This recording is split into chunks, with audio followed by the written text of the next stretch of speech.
배에서 만난 잊지 못할 여인. 옛날 어느 마을에 왕씨 성을 가진 사람이 살고 있었습니다. 어느 날 그가 남쪽 지방을 여행하던 중 강 기슭에 배를 정박시키고 있었지요. 바로 옆에 머무는 배를 보니 선조의 딸인 듯한 처녀가 배 한 가운데에서 자수를 놓고 있었는데 얼굴이 아주 예뻤습니다. 왕씨는 남몰래 그 처녀를 바라보고 있었지만 처녀는 미처 깨닫지 못하는 모양이었지요. 왕씨는 일부러 처녀가 들으라는 듯 노래를 했습니다. 처녀는 잠시 머리를 들고 힐끗 쳐다보았지만 곧 다시 자수에만 여념이 없었지요. 왕씨가 은전한 잎을 멀리서 던지니 처녀의 치마폭에 떨어졌지만 처녀는 그것을 주워서 은전인 줄 모르는 듯이 던져버렸습니다. 은전은 강 언덕에 떨어졌지요. 왕씨는 그것을 주워들고 팔목에 끼고 있던 금팔찌를 벗어 던졌습니다. 이번에는 발 밑에 떨어졌지요. 처녀는 돌아보지도 않았습니다. 이윽고 사공이 배에 돌아왔지요. 왕씨는 사공이 금팔찌를 발견하면 처녀에게 어찌된 까닭이냐고 물어볼 것이 두려웠습니다. 그런데 그 순간 처녀가 발을 살그머니 내밀더니 금팔찌를 감추는 것이었습니다. 뱃사공은 닷줄을 거두어 강 하류로 내려갔지요. 왕씨는 낙담하여 잠시 동안 아무 말도 못하고 가만히 앉아 깊은 생각에 잠겼습니다. 왕씨가 결혼한 지 얼마 안 되어 아내가 죽었던 때였지요. 뱃사공들에게 그녀의 신분에 대해 물어도 이름이 무엇인지 또 어떤 가정에서 태어난 교수인지 아는 사람들이 하나도 없었습니다. 즉시 사공을 불러 뒤쫓도록 했으나 아무리 찾아도 행방이 묘연했고 마음만 괴로울 뿐이었지요. 할 수 없이 남쪽으로 향할 수밖에 없었습니다. 남쪽 지방에서 볼 일이 끝나서 북쪽 고향으로 돌아오는 도중 머무르는 곳마다 자세히 조사했으나 전혀 소식을 알 수 없었지요. 집에 돌아온 후에도 잠을 자거나 밥을 먹으면서도 처녀의 모습을 잊을 수가 없었습니다. 1년 뒤 다시 남쪽으로 여행을 떠났지요. 강기슭에 정박하고 있는 배 한 척을 빌려서 생활의 근거지를 삼고 그곳에서 침식을 계속하며 매일같이 오가는 선박을 주위에서 살펴보았습니다. 하지만 그 여인이 타고 있던 배는 어디에도 보이지 않았지요. 반년이 지나자 여비가 떨어져 할 수 없이 고향으로 돌아왔지만 배에서 본 처녀의 모습이 눈앞에 아물거려서 마음 편할 날이 하루도 없었습니다.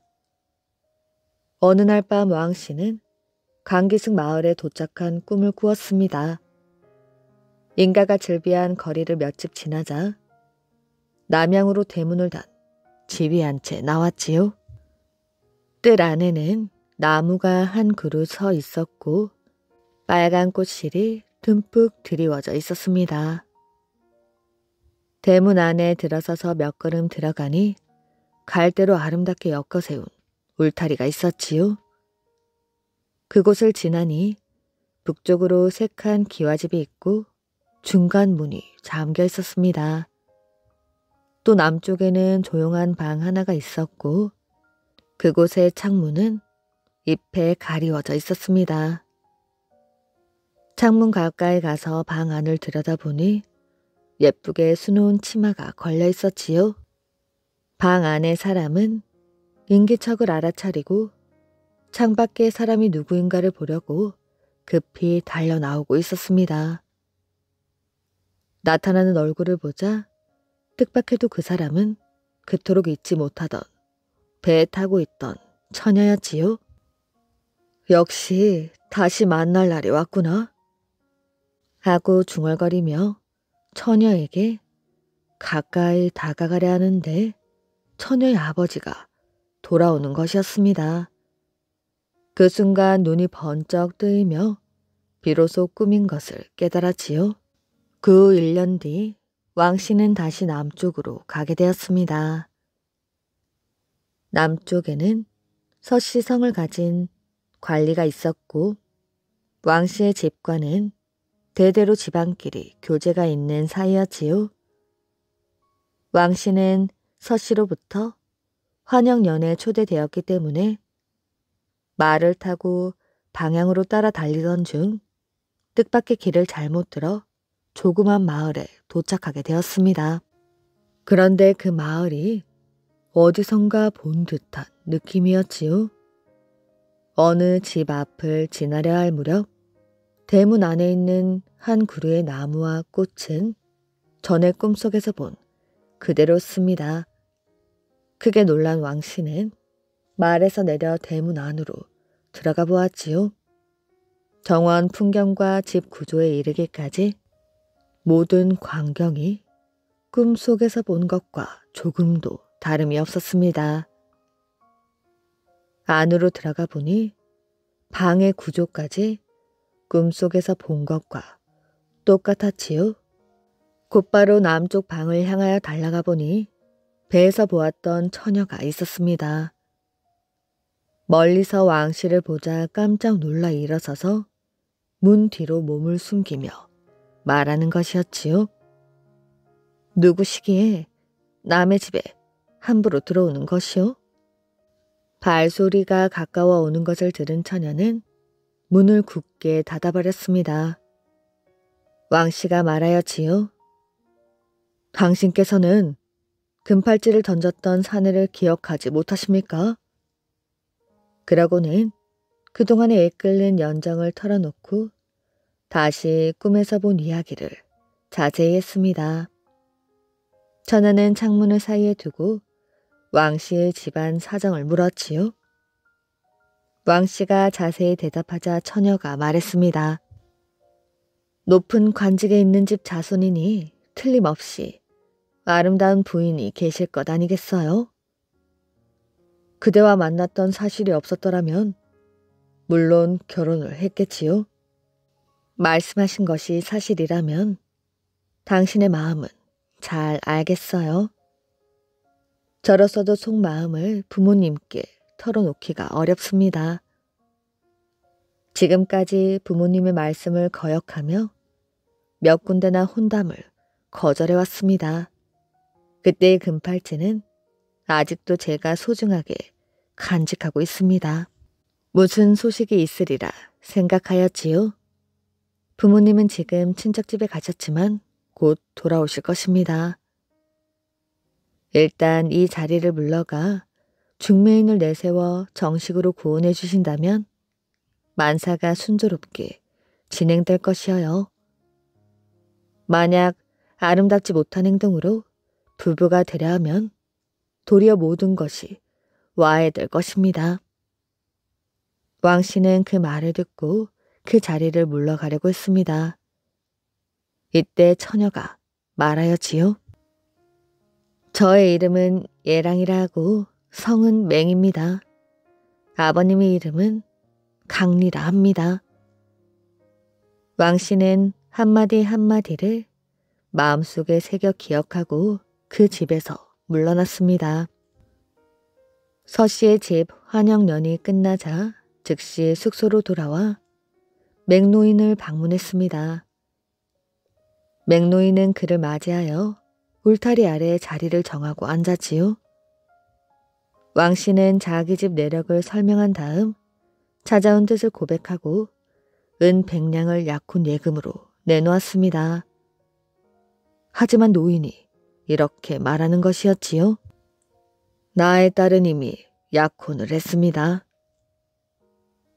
제가 들은 바에 의하면 대개 따님은 아직 정혼하지 않은 것으로 알고 있습니다. 지금 막 약혼을 승낙하고 난 참입니다. 결코 거짓을 말하는 게 아닙니다. 맹노인의 말을 들은 왕씨는 넋이 빠진 사람처럼 작별 인사도 하는 둥 마는 둥 하면서 숙소로 돌아오게 되었습니다. 다음 날 아침 일찍 서씨의 집을 방문하여 있는 사실을 그대로 털어놓았습니다. 서씨가 말하였지요.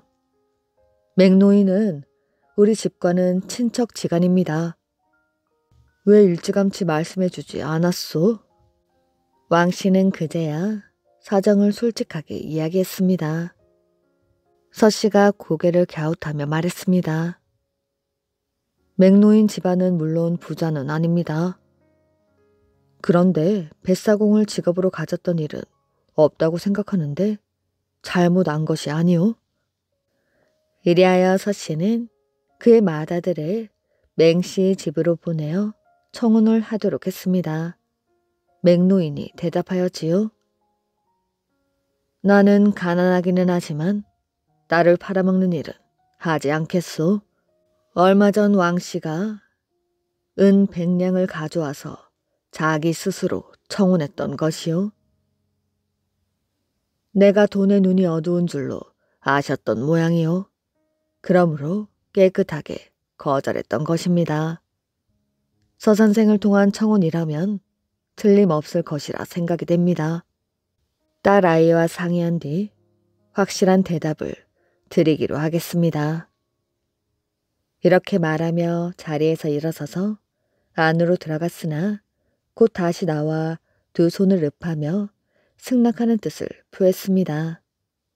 결혼식 날짜까지 정한 뒤 서씨의 아들이 돌아왔지요. 왕씨는 약혼 예물을 훌륭히 준비해가지고 맹씨 댁을 찾아가서 약혼식을 마친 다음 서씨의 집을 빌려 예랑을 맞이하여 결혼식을 했습니다. 결혼한 지 사흘이 지나자 왕씨는 장인 맹노인에게 작별 인사를 한 다음 북쪽 고향으로 돌아왔지요. 도중 해가 저물어 배에서 숙박하게 되었을 때 왕씨가 예랑에게 물었습니다. 그날은 대체 어디까지 배를 저어갔었소? 저희 숙부님이 북쪽에 계시기 때문에 배를 한 척 빌려가지고 숙부님 댁을 방문해 보았을 뿐입니다. 그때 당신은 돈으로 사람을 낚으려 했습니다. 정말 우스웠지요? 하시는 행동으로 보아 경구박한 남자가 저를 채신 없는 여자로 생각하여 희롱하시는 것이 아닌가 의심했습니다. 만약 아버지가 그때 금팔찌를 보셨더라면 당신의 목숨은 없어졌을 것입니다. 그때 저는 정말이지 당신을 진심으로 옹호해드린 것입니다. 왕씨는 웃으며 반박했습니다. 그대는 어지간히 빈틈이 없구나. 그래도 내 손에 잡히고야 말지 않았나? 예랑은 그 까닭을 물었습니다. 집에 도착할 날짜는 가까워오고 이제부터 하는 이야기는 결국 숨길 수도 없는 일이기 때문에 솔직하게 알려주는 것이오. 사실 나의 집에는 어엿한 아내가 있단 말이오. 처음 예랑은 그 말을 고지 듣지 않았습니다. 왕씨는 일부러 사실인 것 같이 꾸며서 진정 그렇다고 거듭 말하였지요. 예랑은 졸지에 얼굴빛이 변하며 잠시 동안 가만히 있다가 불현듯 일어나 밖으로 달려나갔습니다. 왕씨가 허둥지둥 뒤따라 나갔으나 예랑은 이미 강 한가운데 몸을 던진 후였지요. 왕씨는 큰 소리로 고함을 쳤습니다. 부근에 있던 사람들은 고함 소리에 모두 놀라 떠들어대었으나 어두운 밤이었으므로 어디를 보나 캄캄하기만 하고 강물 위는 별빛만이 반짝이고 있을 뿐이었습니다. 막대한 돈을 뿌려 예랑의 시체를 찾았으나 아무것도 발견할 수 없었지요. 낙담을 가슴에 안은 채 집에 돌아온 왕씨는 슬픔에 통곡을 했으나 다시 생각하니 장인이 딸을 보러 오게 되면 무엇이라 대답할 수 없는 것이 큰 근심이었습니다. 매부가 하남에서 관리를 하고 있었기 때문에 여비를 준비해가지고 하남으로 가서 1년 남짓 머물러 있다가 고향으로 돌아오게 되었지요. 오는 도중 소나기를 만나 짐짝을 마차에서 내리고 민가에 비를 그으러 들어가게 되었습니다. 살펴보니 방 안도 무척 정결한 집이었고 대청 마루에서는 한 노파가 어린 아이를 보고 있었습니다. 어린 아이는 왕씨가 들어오는 것을 보자 안아달라고 졸라대었지요. 이상하게 생각한 왕씨가 어린 아이를 자세히 살펴보니 준수한 기품이 있고 예쁘게 생긴 사내 아이였습니다. 왕씨가 아이를 안아서 무릎 위에 앉혔지요. 노파가 데려가려 해도 아이는 도리지를 치며 무릎에서 떠나려 하지 않았습니다. 이윽고 비가 그쳤지요. 왕씨는 아이를 안아 일으켜서 노파에게 주고는 밖으로 나와 길 떠날 준비를 했습니다. 그러자 안에서 아이가 막 울어대기 시작했습니다. 아버지가 가버렸어. 노파는 남이 들을까 염려되어 아이를 꾸중했으나 울음을 그치려 하지 않았기 때문에 억지로 붙잡아서 데려갔습니다. 왕씨가 마차 준비를 기다리고 있으니 벼랑간 아름다운 여인이 병풍 뒤로부터 어린애를 안고 나타났지요.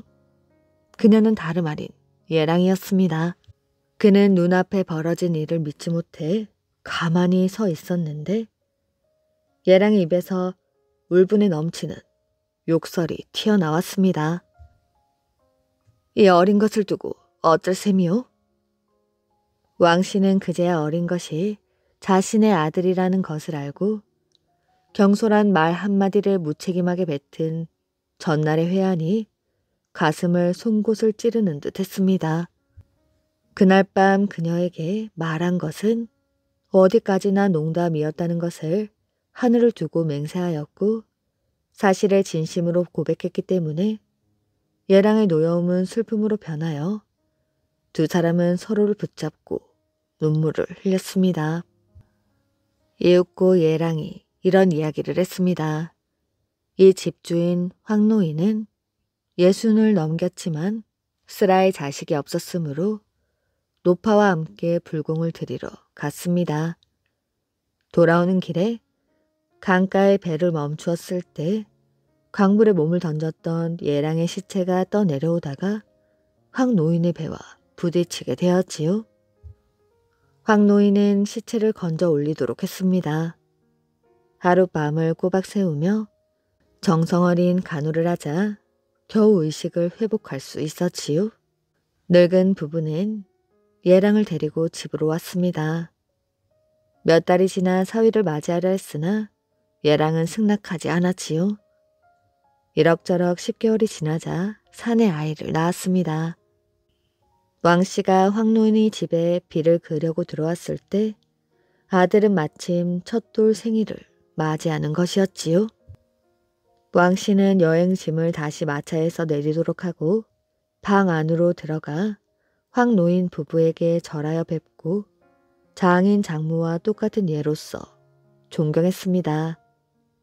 그로부터 며칠 뒤 아내와 아들을 데리고 고향으로 돌아왔습니다. 집에 도착하자 맹노인은 2달 전부터 와서 기다리고 있었지요. 처음 맹노인이 사위 왕씨의 집에 왔을 때에는 머슴의 말이 극히 애매하여 아무래도 수상쩍다고 생각이 되었습니다. 그래서 사위와 딸의 행방을 알기 위하여 집안 동정을 살피고 있던 중에 딸 부부가 아들까지 동반하고 돌아오는 것을 보고야 겨우 안심을 했습니다. 사위와 딸이 지금까지의 사정을 자세히 설명해 주었으므로 머슴의 말이 애매했던 까닭을 비로소 깨닫게 되었다고 합니다. 오감의 아내. 옛날 어느 마을에 오감이라는 말단 관리가 있었습니다. 오감은 어린 나이에 부모를 여의고 형제도 없이 외롭게 살아야 하였지요. 오감은 예의도 바르고 마음씨 또한 착하고 순하여 마을 사람들 모두 그를 좋아했습니다. 오감의 집 앞에는 개울이 흘렀지요. 그는 일을 마치고 돌아오면 개울 주위를 깨끗하게 청소하여 개울가에는 더러운 새똥 하나 없었습니다. 어느 날 오감은 개울가에서 하얀 소라를 보았지요. 여기 예쁜 소라가 있네. 집에 가져가서 길러봐야겠다. 오감은 소라를 주워 집으로 가져와서는 통에 물을 붓고 그 속에 넣어 길렀습니다. 며칠 뒤 일을 마치고 집에 돌아온 오감은 방문을 열어보고는 깜짝 놀랐지요. 방 안에 저녁상이 차려져 있는 것이 아니겠어요? 누가 이리 차려놓았지? 오감은 오랜만에 맛있는 음식들을 배불리 먹었습니다. 다음날 저녁 집에 돌아온 오감은 눈이 휘둥그레졌습니다. 오늘도 저녁상이 차려져 있네. 다음날도 그 다음날도 마찬가지였지요. 그러자 오감은 이런 생각을 했습니다. 옆집 할머니가 저녁을 지어주신 것일까? 내가 혼자 사는 것이 불쌍해서 말이지. 오감은 자기를 위해 저녁을 지어줄 사람은 옆집 할머니밖에 없다고 생각했습니다.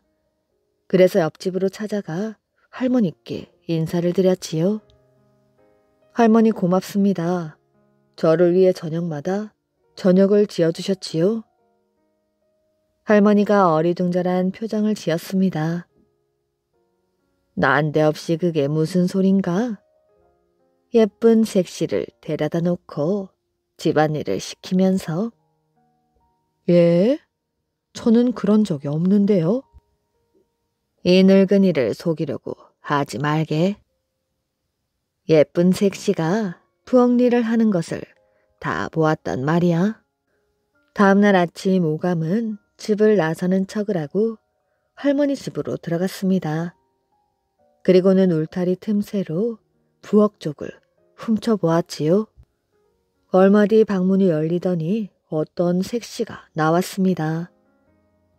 오감은 전혀 모르는 여인이었지요. 색시는 부엌으로 들어가 설거지를 했습니다. 저 여인은 소라가 틀림없군. 이렇게 생각한 오감은 집으로 돌아와 부엌으로 불쑥 들어갔습니다. 당신이 나를 위해 날마다 저녁을 지어주셨지요? 당신은 누구십니까? 당신에게 들키고 말았군요. 저는 당신이 개울가에서 준 소라입니다. 저는 하늘의 명으로 당신 집에 오게 되었지요. 하늘에서는 당신이 개울 주위를 깨끗하게 청소를 한다고 기특하게 여기셨습니다. 그래서 혼자 사는 당신을 챙겨드리기 위하여 제가 이 집으로 오게 된 것이에요. 아가씨, 그럼 저와 결혼해 주십시오. 좋습니다. 하늘에서 제게 당신의 아내가 되라고 하셨거든요. 오감 부부에 대한 소문은 온 동네에 퍼졌습니다. 사람들은 아주 놀라워하였지요. 오감의 아내는 빼어나게 아름다웠습니다. 고을 현령은 오감의 아내를 보고 넋이 나가버렸지요. 오감에게서 저 여자를 빼앗아야겠다. 이렇게 생각한 현령은 어느 날 오감을 불러 말했습니다. 저는 무슨 일이든 시키는 대로 잘하지. 아주 성실하다고 들었다네. 우리 관아에 필요한 물건이 2가지 있다네. 그것은 귀신 팔과 두꺼비 털이네. 네가 가서 물건들을 찾아 가져오도록 하게. 만일 내 명을 어기고 빈손으로 오면 네 목을 벨 것이야. 오감은 어두운 얼굴로 집으로 돌아왔습니다. 이거 꼼짝없이 죽었구나. 아내가 말하였지요. 무슨 일이 있으세요? 얼굴이 좋지 않아요. 여보, 큰일 났어요. 현령께서 귀신 팔과 두꺼비 털을 구해오지 않으면 목을 베겠다고 하네요. 걱정 마세요. 아내는 이렇게 말하고는 잠시 밖으로 나가더니 귀신 팔과 두꺼비 털을 구해왔습니다. 그러자 오감은 크게 기뻐하며 그 물건들을 현령에게 바쳤지요. 다음날 현령은 또 오감을 불러 명령했습니다. 이 세상에 와두라는 짐승이 있다고 한다. 어서 가서 와두를 구해오너라. 오감은 집으로 돌아와 이 말을 그대로 아내에게 전했습니다. 잠깐만 기다리십시오. 제가 가서 와두를 끌고 올게요. 아내는 저번처럼 밖으로 나가 어떤 짐승을 끌고 왔습니다. 그런데 그것은 꼭 개처럼 생겼지요. 이 짐승이 와두요? 내 눈에는 개로 보이는데 와두가 잘하는 것이 무엇이요? 불을 먹을 줄을 압니다. 오감은 아내의 말만 믿고 그 짐승을 현령에게 바쳤습니다. 현령은 화가 나서 소리쳤지요. 와두를 구해오랬더니 왜 개를 데려온 것이야? 아닙니다. 이 짐승은 개가 아니라 와두입니다. 그래서 불을 먹을 줄을 압니다. 만약 거짓말이면 네 목을 벨 것이야. 현령은 나무에 불을 붙여 짐승 앞에 놓았습니다. 그러자 짐승은 불을 꿀꺽 삼키더니 똥을 누웠지요. 그런데 그 똥은 놀랍게도 불이었습니다. 불은 삽시간에 번져 관아를 모두 불태웠지요. 그래서 현령과 그 식구들은 모두 불에 타 죽고 말았습니다. 그러자 오감은 아내와 함께 길을 떠나 깊은 산속으로 들어갔지요. 이때 불에 탄 관아는 서쪽으로 몇 걸음을 옮겨 새로 지었다고 합니다. 작고 하찮은 것이라도. 조선시대 무신 최윤덕의 이야기입니다. 어려서 일찍 어머니를 여인 최윤덕은 변방에서 근무하던 아버지와 떨어져 남의 손에 자랐습니다. 어려서부터 유난히 힘이 세었던 그는 활을 잘 쏘아 산행을 가면 어른들보다도 짐승들을 더 많이 잡았지요. 어느 날 어린 윤덕이 소에게 꿀을 먹이고 있을 때였습니다. 갑자기 큰 호랑이 한 마리가 나타나 불을 뜯고 있는 소를 잡아 먹으려고 달려들었지요. 윤덕은 빠르게 가지고 있던 활을 호랑이의 머리를 향해 당겼습니다. 화살을 맞은 호랑이는 그 자리에서 죽고 말았지요. 윤덕을 길러주던 사람은 이 일을 매우 신통하게 여겼습니다. 그래서 윤덕을 아버지가 있는 곳으로 데리고 가서 그런 이야기를 하였지요. 우리 윤덕이의 재주가 그리 신통하단 말이냐? 즉시 아들의 무예를 시험해본 아버지는 깜짝 놀랐지요. 그리고 그때부터 아들에게 무술을 가르쳤습니다. 최윤덕은 21살 때 벼슬길에 나갔지요. 어느 해 영해 지방의 왜적들이 출몰하자 최윤덕이 아버지를 따라 출전하였는데 쏜 화살이 하나도 빗나가지 않고 적의 가슴을 꿰뚫곤 했습니다. 이런 윤덕의 공로가 알려지자 태종은 직접 궁궐로 그를 불렀지요. 정말 용맹스럽구나. 그대를 훈련관에 임명하노라. 훈련관이 된 최윤덕은 국방을 튼튼하게 하기 위하여 최선을 다했습니다. 허물어진 성터가 없는지 샅샅이 찾아내어 보수하도록 해라. 안팎을 철저하게 수리해야 한다. 군량 및 창고에 구멍이 뚫리지 않았는지 검사하도록 해라. 그 다음에는 군사 훈련을 시작했습니다. 방비를 게을리하지 말라. 적은 예고 없이 쳐들어오는 법이다. 그러니 그때를 대비하여 완벽한 훈련을 해야만 한다. 지나치다 싶을 만큼 많은 훈련과 연습을 부하들에게 시켰습니다. 이른 새벽과 늦은 밤을 가리지 않아 군사들의 손에 물집이 생기고 발바닥에 굳은 살이 박혔지요. 차츰 최윤덕이 훈련시킨 군사들은 나라에 대한 자부심이 생기면서 책임감이 강해지고 자기의 임무에 자신감을 가지게 되었습니다. 시간이 흐르면 흐를수록 최윤덕의 벼슬은 계속해서 높아졌지요.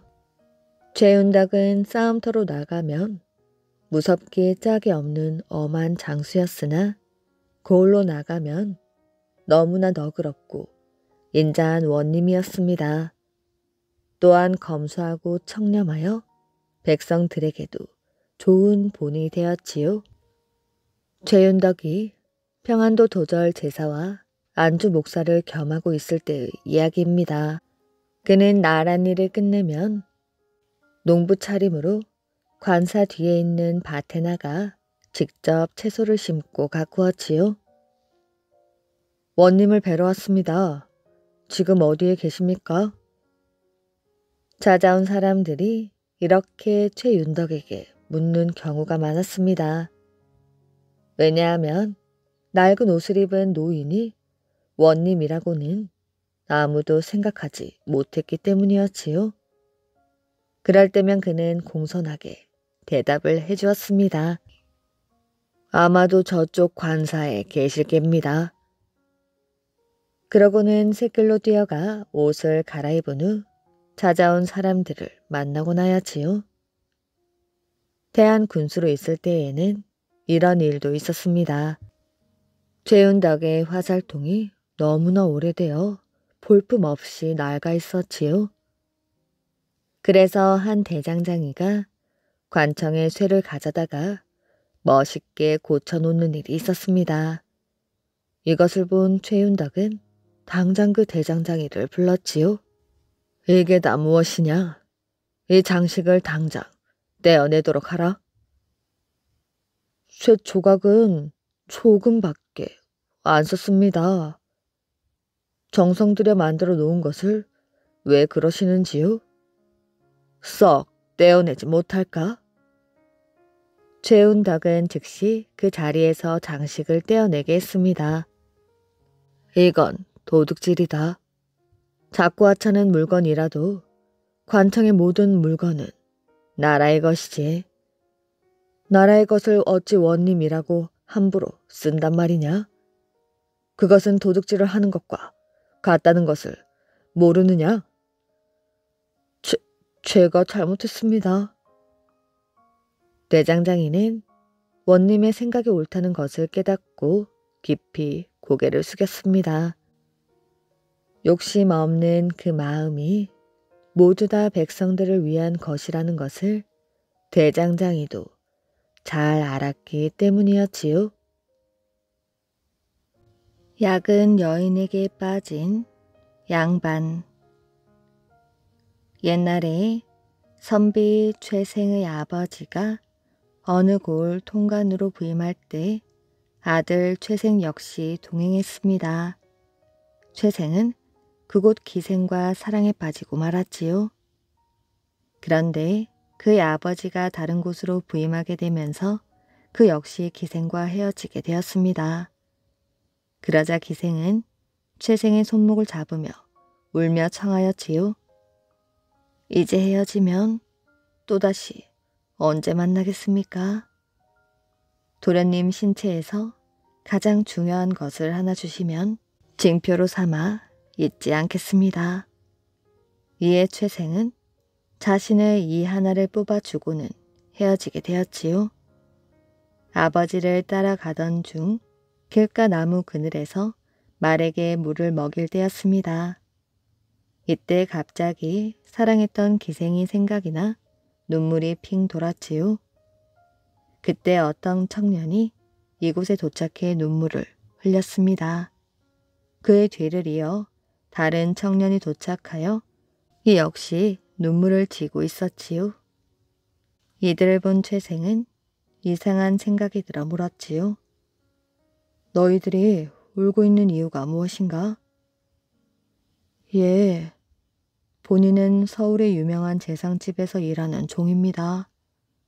일찍 이 고을 기생을 사랑했는데 그 기생이 통간 아들의 꼬임을 받았을 때에도 예정을 잊지 못해 틈 나는 대로 만났지요.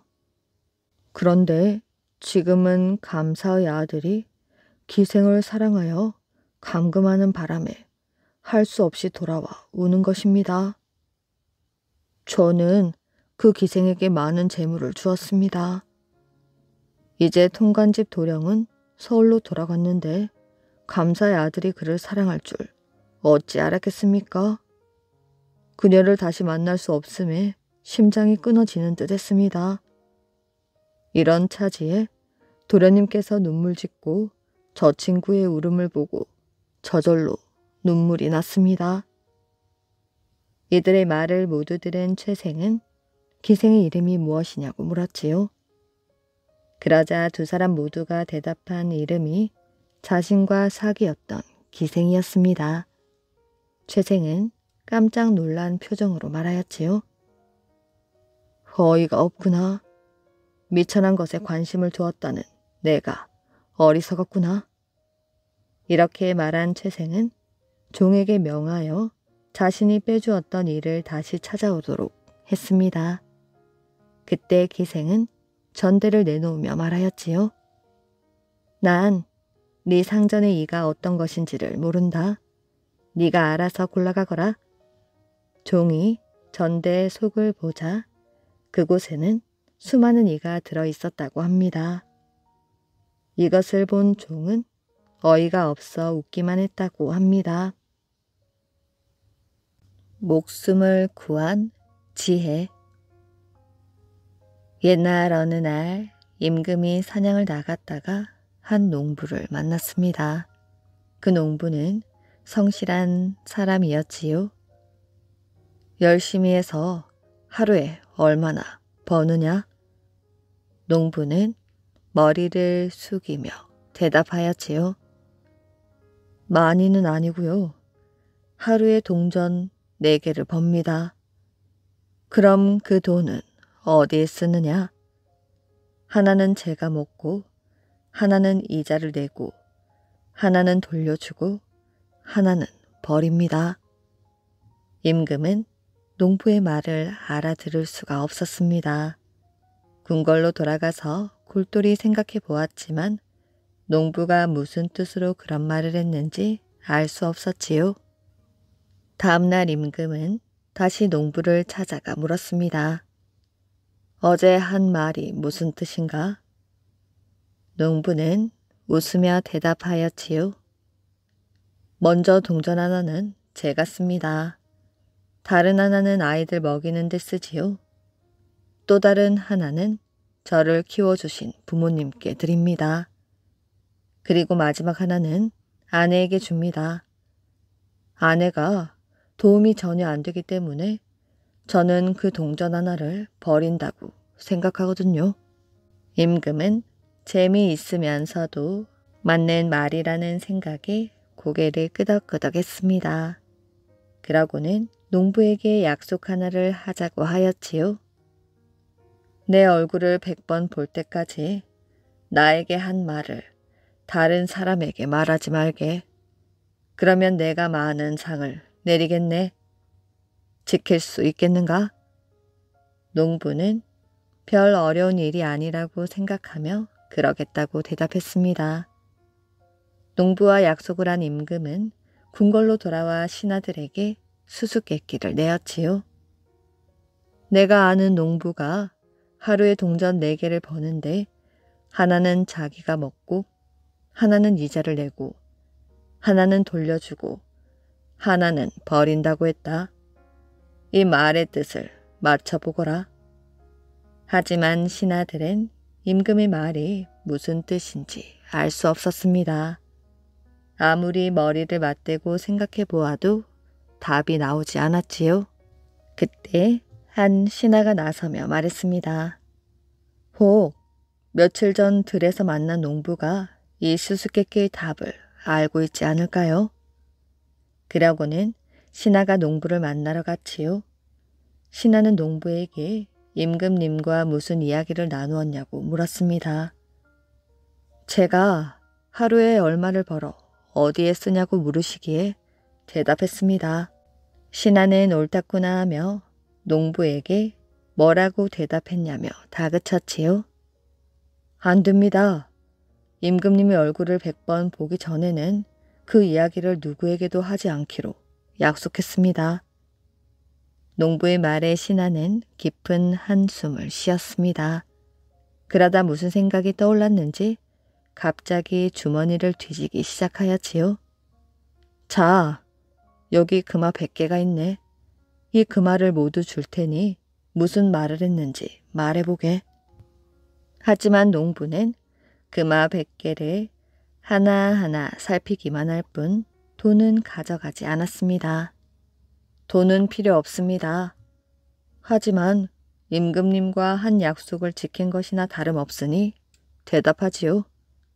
농부의 말에 신하는 고개를 갸우뚱거리며 농부가 하는 말에 귀를 기울였습니다. 농부는 임금님과 나눈 이야기를 하나도 빠짐없이 신하에게 들려주었지요. 궁궐로 돌아온 신하는 수수께끼가 무슨 뜻인지 임금님께 아뢰었습니다.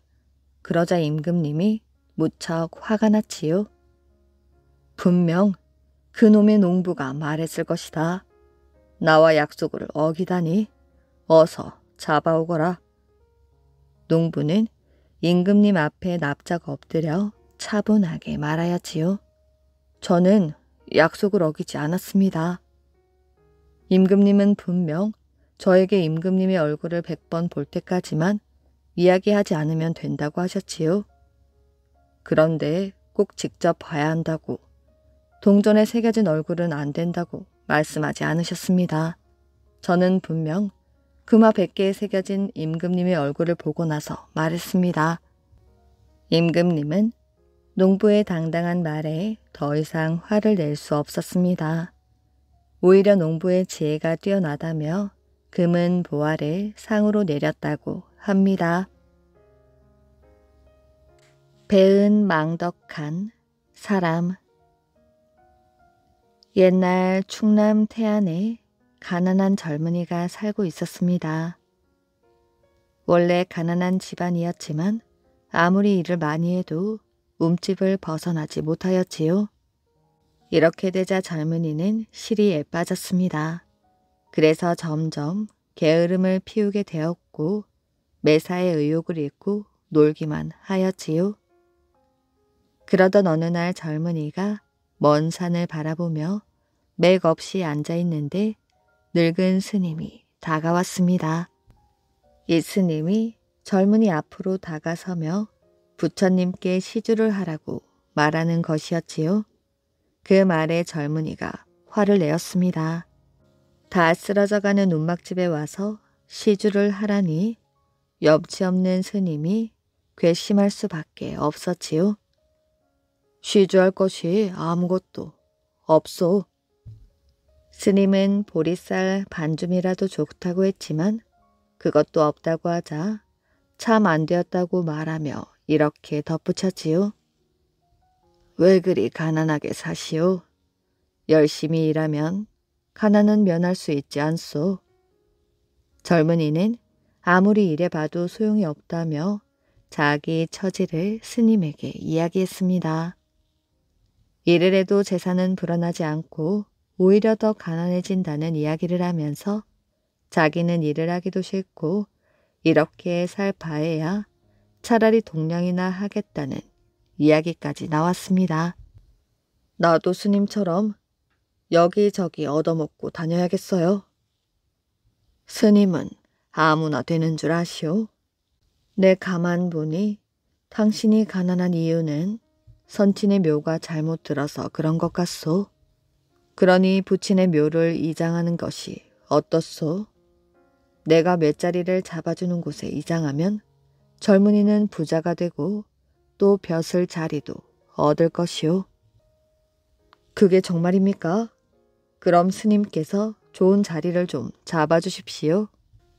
젊은이는 조금 전과는 달리 스님에게 매달리다시피 간청했습니다. 그야 어렵지 않지만 조건이 있소. 내가 선친의 맷자리를 잡아준 대로 묘를 쓰면 부자가 되고 벼슬을 하게 될 것이오. 그럼 그때 가서 돈 300냥만 나에게 주면 됩니다. 그 말을 들은 젊은이는 부자만 된다면 300냥뿐만 아니라 그보다 더 많이 주겠다고 말했습니다. 그러자 스님은 소매 주머니에서 종이를 꺼내어 계약서를 작성하였지요.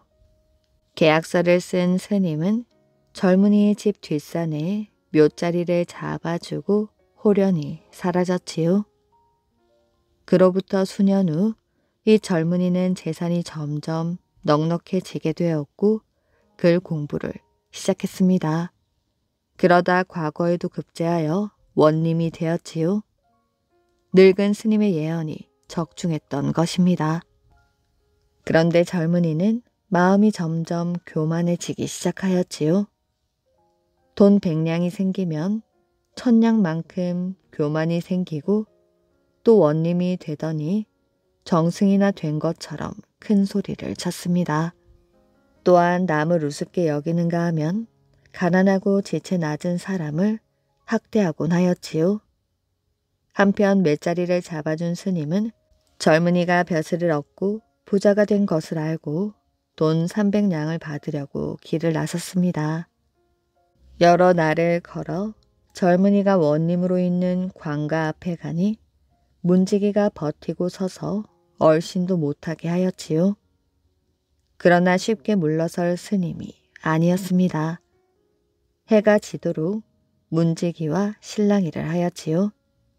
스님의 끈질긴 간청에 하는 수 없이 원님에게 가서 전했습니다. 잠시 후 문지기가 화난 얼굴로 나왔지요. 여보시오, 왜 나만 야단 맞게 만드시오? 원님은 당신 같은 사람을 모른다고 하는데 무엇 때문에 쓸데없는 소리를 하는 거요? 스님은 울분을 참으며 다시 문지기에게 부탁했습니다. 그럼 이것을 가지고 가면 나를 알아볼 것이오. 이것을 원님께 드리시오. 스님은 소매 주머니에서 몇 년 전 젊은이와 계약한 문서를 건네주었습니다. 문지기는 하는 수 없다는 듯 종이를 들고 안으로 들어갔지요. 잠시 후 문지기가 씩씩거리며 나왔습니다. 여보시오, 누구 볼기 맞는 꼴을 보고 싶어 그러오? 그 문서를 보자마자 원님께서는 고래고래 소리를 지르시더니 문서를 찢어버리고 당장 당신을 쫓아보내라고 야단이십니다. 이쯤 되자 스님은 원님의 못된 마음을 알게 되었습니다. 그는 소매 주머니에서 종이를 꺼내더니 몇 글자를 적어 문지기에게 다시 주었지요. 나 때문에 야단을 받아 미안하오. 한 번만 더 수고를 해주시오. 이 종이 쪽지를 원님께 갖다 드리면 이번에는 나를 모른다고 하지 않을 것이오. 실소. 문지기는 한마디로 거절하고 그를 거들떠 보지도 않았습니다. 스님은 주머니에서 엽전 10냥을 문지기 손에 쥐어주며 다시 사정을 하였지요. 문지기는 돈을 건네받고 쪽지를 가지고 원님에게 가서 전해주었습니다. 쪽지를 본 원님은 조금 전과 달리 얼굴색이 환해지면서 말씨도 부드럽고 상냥하게 문지기에게 물었지요. 스님이 어디 계시냐? 어서 빨리 이리 모셔오너라. 쪽지에는 이런 글이 적혀 있었지요. 원님, 오늘 내가 원님을 찾아온 것은 돈 300냥을 받으려고 온 것이 아닙니다. 원님을 한번 만나 뵙고 더 잘 될 수 있는 길을 알려주려고 왔습니다. 선친의 묘를 지금의 위치에서 10걸음만 더 올렸으면 원님은 장차 이 나라의 정승이 될 것입니다. 스님은 입가에 야릇한 웃음을 머금고 문 안으로 들어섰지요. 그러자 원님이 버선 발로 쫓아 나오며 호들갑을 떨었습니다. 아이고 누구신가 했더니 스님께서 오셨군요. 내 깜빡 잊고 무례하게 스님을 몰라보았습니다. 자, 어서 오르시지요. 스님은 못 이기는 척하면서 방으로 들어갔습니다. 그리고 아까 쪽지의 내용대로 3일 후면 천묘하기 가장 좋은 날이니 선친의 묘를 옮기라고 하였습니다. 사흘 후 원님은 부친의 묘를 이장하기 위하여 스님을 앞세우고 산으로 올라갔습니다. 스님은 한 걸음 한 걸음 위로 올라가더니 10걸음을 재고 발을 멈추었지요. 스님이 잡아준 대로 이장을 시작했습니다. 그런데 묘를 파헤치는 순간 지금껏 보지 못한 이상한 새 한 마리가 부르르 떨며 멀리 날아가는 것이 아니겠어요? 저게 무슨 일이야? 땅속에서 새가 살다니. 일꾼들이 넋을 잃고 서 있자 스님이 너털 웃음을 터뜨렸습니다. 300냥이 날아가는구먼. 그제야 원님은 모든 것을 깨달을 수 있었지요. 그러나 때는 이미 늦은 것이었습니다. 원님은 웃으며 내려가는 스님을 멍하니 바라만 보고 있었지요. 배은망덕한 자기 실수를 후회한들 새는 이미 사라지고 없었습니다. 다음날 원님은 자기 잘못이 들통나서 원 자리에서 쫓겨났고 가산도 몰수되어 옛날 가난한 모습으로 되돌아갔다고 합니다. 첩자를 쫓아버린 유씨. 옛날 안동 땅에 유씨 성을 가진 사람이 살고 있었습니다. 그는 못생긴 외모에 행동거지는 세상 물정을 잘 몰랐으며 평소에 말도 잘 하지 않고 웃지도 않았지요. 그는 초막 한 채를 지어놓고 문을 닫고 들어앉아서 책만 보았습니다. 그의 조카는 그를 한낱 어리석은 사람으로만 여길 뿐이었지요. 그런데 하루는 유씨가 조카에게 말했습니다. 자네 나와 바둑 한 판 두겠는가? 조카는 바둑 솜씨가 뛰어났고 숙부가 바둑을 두는 것은 한 번도 본 적이 없었지요. 그래서 선뜻 대답했습니다. 숙부께서도 바둑을 둘 줄 아십니까? 그래서 함께 바둑을 두었는데 조카가 연달아 세 판을 내리치자 놀라며 이상하게 여겼지요. 그러자 유씨가 말했습니다.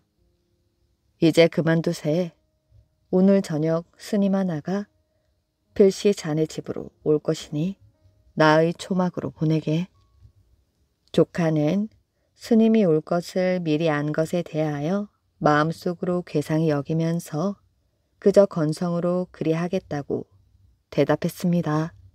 그런데 저녁 무렵 정말 스님이 찾아와서 스스로 묘양산에 머물고 있는데 하룻밤 자고 가기를 원한다고 말하는 것이었지요. 조카는 숙부의 말이 꼭 들어맞는 것을 괴상히 여기고 스님에게 저녁밥을 대접하여 초막으로 보냈습니다. 그 스님이 오는 것을 본 유씨는 나는 선사가 올 줄 알았네 하고 말하니 그 스님이 깜짝 놀라며 말했습니다. 어찌 알았습니까? 아까 내 조카 집에 들어가는 것을 보았기 때문에 반드시 이리 고요한 곳으로 와서 잘 것이라는 것을 예측하였던 것이네. 그리고 나서 유씨는 그대로 코를 골며 잠이 들었습니다. 스님도 코를 골고 잠이 들었지요. 그때 유 씨가 몰래 그 스님이 지고 온 바랑을 열고 보니 그 속에는 동국 지도 한 부와 땅의 험하고 평이한 것이며 인물과 군량과 무기 등에 대하여 세세히 기록한 책이 있었고 또 단검한 쌍이 있었는데 매우 예리한 칼이었습니다. 유 씨는 그 칼을 가지고 스님의 배 위에 걸터 앉아서 스님의 이름을 불렀지요. 청정아, 너는 네 죄를 아느냐? 스님이 놀라 깨어보니 시퍼런 칼이 자기 머리를 향해 내려오고 있는 것이었습니다. 스님이 벌벌 떨며 말했습니다. 저는 죄가 없으니 이 하찮은 목숨을 살려주시기 바랍니다. 바랑 속에 동국 지도를 넣어가지고 다니는 것은 네 죄가 아니며 3번이나 조선에 들어온 것도 네 죄가 아니냐? 우리나라를 마치 아무도 없는 것처럼 넘보는 것이 어찌 죄가 아니더냐? 유 씨가 죄를 따지자 스님은 입을 다물고 말을 하지 못하였지요. 그러다 결국은 사정하였습니다. 만일 이 목숨을 살려주시면 곧 바다를 건너가 그 은혜를 꼭 갚겠습니다. 유 씨가 길게 한숨을 내쉬며 말하였지요. 우리나라에 7년의 애군이 있는 것은 천운이다. 내가 너 같은 사람을 죽이는 것은 마치 천한 사람을 죽이는 것과 같으니 아무 이익도 없을 것이다. 내 지금은 네 목숨을 살려줄 것이나 후일 안동 땅에 한 걸음이라도 들어오면 모조리 없애버릴 것이다. 너는 서둘러 바다를 건너가거라. 그 스님은 네네 하고 곧 일어나 가버렸지요. 임진왜란 때 팔도가 유린을 당하였으나 안동만은 화를 면하였으니 그것은 곧 유 씨의 공이었다고 합니다. 이야기 재미있게 잘 들으셨나요? 오늘의 이야기는 여기까지입니다. 오늘도 이야기를 들어주셔서 정말 감사합니다. 오늘도 편안한 밤 되시길 바랍니다.